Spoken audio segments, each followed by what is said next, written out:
Lige nu der er vi færdige med vores puslespil, som vi har haft lagt her på vores landsmøde, hvor vi viser et billede af en pige, en lille ung gravid pige, som mens der bliver lagt 400 brikker, bliver til en ganske almindelig glad pige, der leger med en bold og som ikke er gravid. Og det er jo det, vi gerne vil vise, det er det, vi gerne vil sikre, at piger rundt omkring i verden, de kan have en ganske almindelig barndom, uden at være tvunget til at blive gift og få børn i en alt for tidlig alder.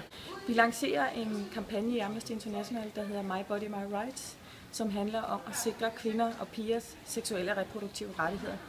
Og seksuelle og reproduktive rettigheder, det handler om at have retten til at kunne vælge den partner, man gerne vil have, blive gift, når man gerne vil giftes. Det handler om at få børn, hvis man gerne vil, og selv bestemme, hvornår det er, man vil have de børn. Det handler om at få adgang til fødselshjælp og lægehjælp i forbindelse med graviditet og fødsler. Og det handler om retten til at få seksualundervisning og i det hele taget viden omkring seksualitet og reproduktion. Hvor meget betyder det for jer, at nu har I så haft besøg af kronprinsessen i dag? Altså, hvad betyder det for jer at have sådan et ansigt med i den kamp?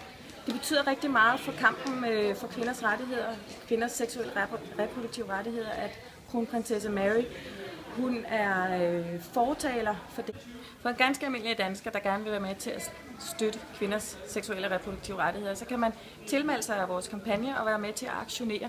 Vi har underskriftindsamlinger, som vi blandt andet kører på Nepal. Det kommer vi til at køre på alle de andre fokuslande også. Op til Mors Dag, som er 11. maj, her om 14 dage, der kommer vi til at lave underskriftsindsamlinger og events rundt omkring i landet. Vi laver udstillinger, og vi viser film, og i det hele taget sætter fokus på det her.